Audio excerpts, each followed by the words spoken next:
A very normal reaction for any of us when experiencing a form of fiction is to compare it to what we've experienced up to that point in our lives. Even without trying to, humans naturally have a habit of comparing even when it's unjust to do so, which is a big reason originality is being harder to come by with storytelling when everyone assumes every idea has been done before. As really, how often can you find a story where universally people agree it feels refreshing without the need to compare it to another project? Very little. But I'm a firm believer that the idea isn't what makes something unique, but rather the execution of said idea. If we could have only one idea be used before it's considered a ripoff if another uses it, we'd have zero stories left to experience.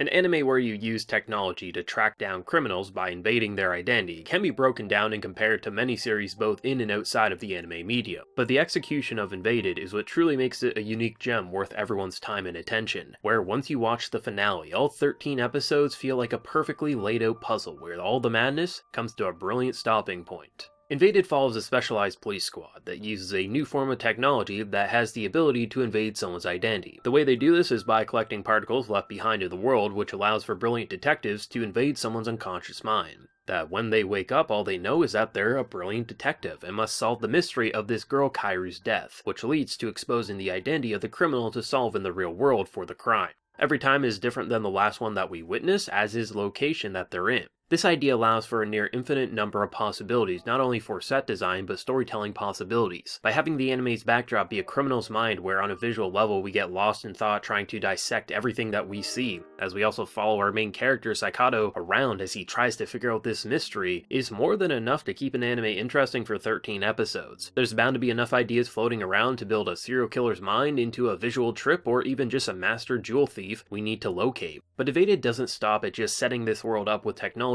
that changes the criminal justice system. They also lay out a deeper conspiracy to keep viewers on the edge of their seats all the way to the home stretch, which is the mysterious masked man known as John Walker. As the brilliant detective is navigating the mind, the police force monitors and makes notes on anything the brilliant detective or themselves notice. This allows them to track down names and locations of where the criminal might be located, allowing for them to find the person and hopefully any of the victims before it's too late to bring justice down upon them. There's a common element in each well, as they call these locations: John Walker. Little is known other than he appears more than acceptable, and when Saikato is extracted, the brilliant detective is an emotional wreck. He believes his family's death is more complex than the killer they found, which causes him to seek revenge, pushing him on the other side of the law and left to be a lab rat as punishment. The complexity to Invaded is the perfect balance of rules that need to be followed, but allowing for enough freedom to find more and more ways to be thrilling without ever feeling held back by previous guidelines that were laid out, such as who can enter these wells. As gets explained, only a person who has killed another has the mental ability to dive into another's unconscious mind. It prevents any random character from jumping inside someone's mind, but also gives it room for others to invade need be, which over time other brilliant detectives are introduced to navigate the bigger conspiracy at hand.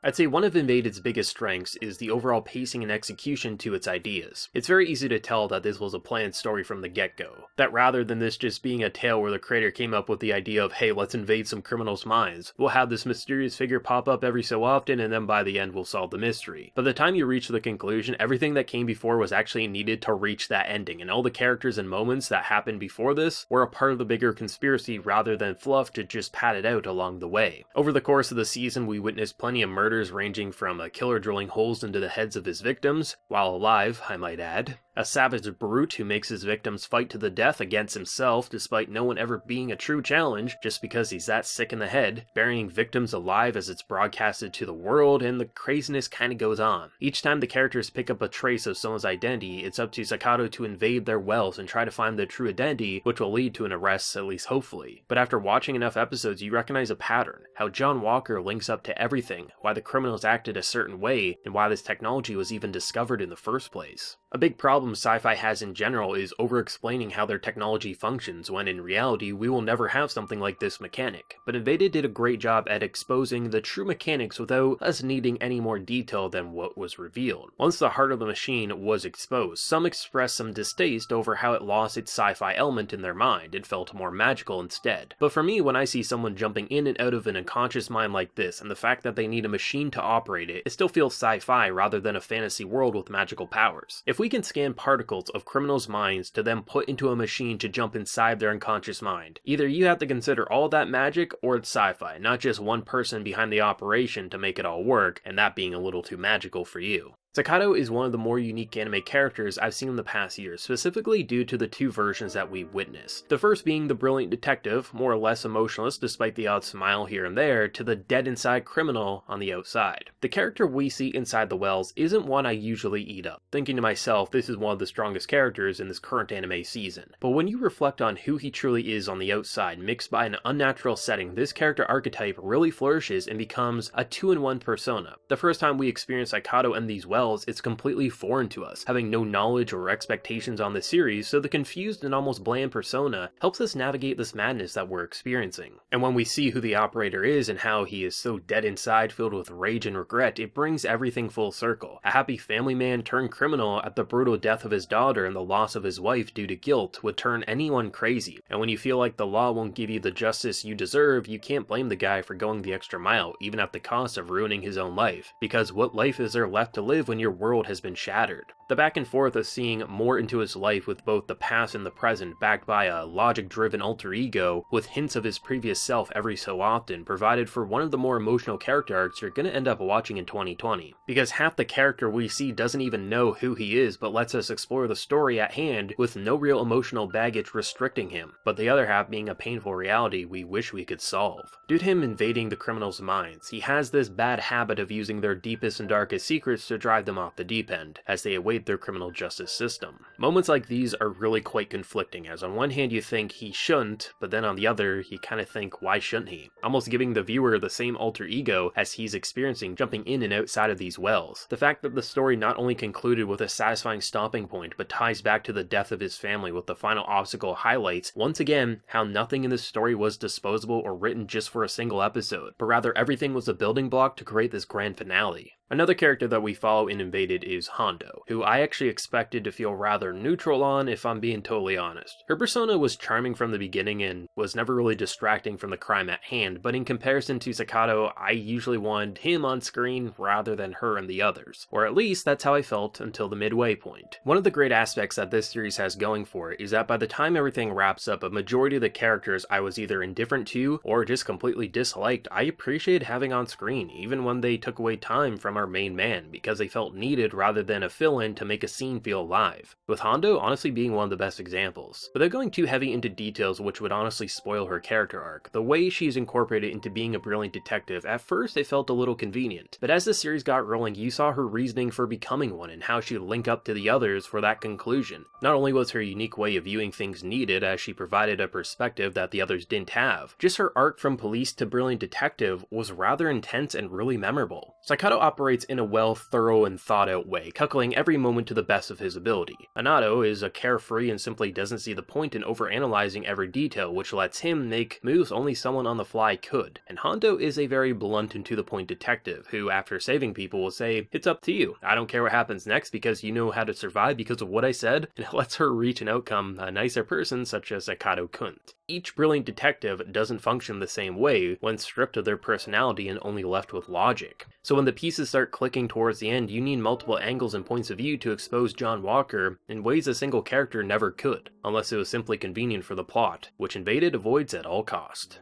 Where with Anato, you have someone I expected to be nothing but a one-note persona, yet the way the series incorporates him as a brilliant detective and how they tie the hole in his head to a bigger conspiracy is one of the highlights in the writing department. Simple quirks or moments that happen to a character can easily be forgotten, like why would a killer want to drill a hole into their head? But the fact that they explored that idea and the way everyone gets incorporated into this answer, which is too complex for one mind to handle, is rather glorious, especially when someone like Anato is hateable without much struggle, but then is given a spotlight that it's hard to not appreciate his addition to the cast. From a personality standpoint, he can charm you or make you want to punch him in the face, honestly within seconds of each other, with his mentality being one of the greatest tools the series has in his arsenal, and I love the conflicting addition to this character that he brought to the story a lot more than I initially thought I would. The cast might be hefty in size, but whether it's Momoki being Sakado's one beacon of hope to stay sane, to Serena holding this operation together at multiple points in time, to the mysterious girl Kairu popping up in a so well, getting a fantastic reason for being there in the first place. I thoroughly enjoyed most characters, even if everyone didn't grow by the end. If we're going to follow a real world like this anime is trying to tell us it is, not every single character will evolve over 13 episodes. Some will just be going into work and aiding in their own way, which is perfectly acceptable. Rather than everyone feeling like a plot device, many simply felt like people doing their jobs, and the stars of the show grew in great ways with a unique character arc. But the absolute best point that Invaded has going for it is actually the reality of most situations. Anytime an anime sets out a mystery, so in the case of this, it's the identity of John Walker. If the answer isn't a curveball, it's going to be labeled as boring and predictable. However, a good writer will design things to not be predictable for the characters, but leave hints for the viewer. What this means is when someone sees John Walker, they clearly don't see the details besides the clothing. But for the viewer, we get teases that show us a little bit more with personal details that the characters aren't going to see. Which means we can easily guess who John Walker can be at an early enough point, while for the characters, everyone that they see at their job is a normal person, not some anime character meant to turn evil.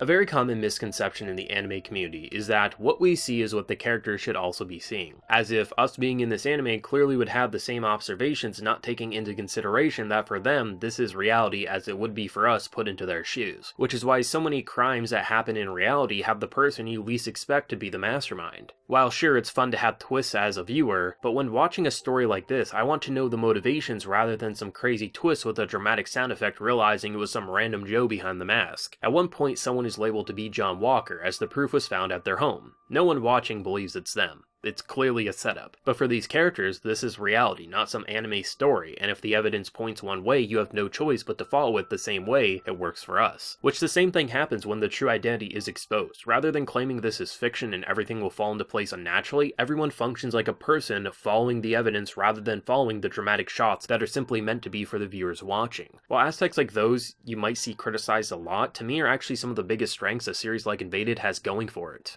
And visually, the anime had some of the best set pieces of winter 2020, despite many being fairly empty all things considered. Whether it's a building and bodies being ripped apart cube-style to a home floating in the air, there's plenty of simple design settings. But when you're invading someone's mind, I appreciate how not every location was super complex, but a simple idea that makes solving the mystery all the more challenging. Like, why are we surrounded by a waterfall getting sniped? Why is everything catching on fire? There's a lot of possibilities with exploring the unconscious, and Invaded lived up to the potential I assumed it could reach, and for a series with as much possibility to create unique settings, I feel like they struck a perfect balance of crazy meets reality, just obviously twisted to some degree, while letting everyone play alongside the characters to solve these mysteries. Unlike with what you'll see with a lot of detective series anymore, where characters have access to information or abilities that the viewers don't. Like a classic Sherlock Holmes tale, the observations everyone comes to are details that the viewers can pick up themselves while watching. So when you go back and rewatch this anime, you're going to notice a lot of smaller hints that we glossed over, which hinted at that finale all along and the solving of the case at hand, which makes rewatches a very desired experience. Invaded is a style of anime that not only deserves mainstream attention, it's a series with a fresh idea that people might make inception jabs at from an outsider looking in having never experienced it. But when you watch it and see the execution of all these ideas surrounding dreams and invasions of one's identity, it never feels like a copy of what came before, but rather a unique idea in the sci-fi genre pushing into new territory. But hey, that's just my thoughts and opinions on one of my favorite anime of winter 2020. Feel free to share your own down in the comment section below. If you enjoyed the video, be sure to leave a like to show your support, and be sure to subscribe if you have been new around here. Lastly, there's my Patreon for those who want to go the extra mile and help support what I do around here even more, but of course that's always if you so wish. So until next time everyone, please take care and have a good one.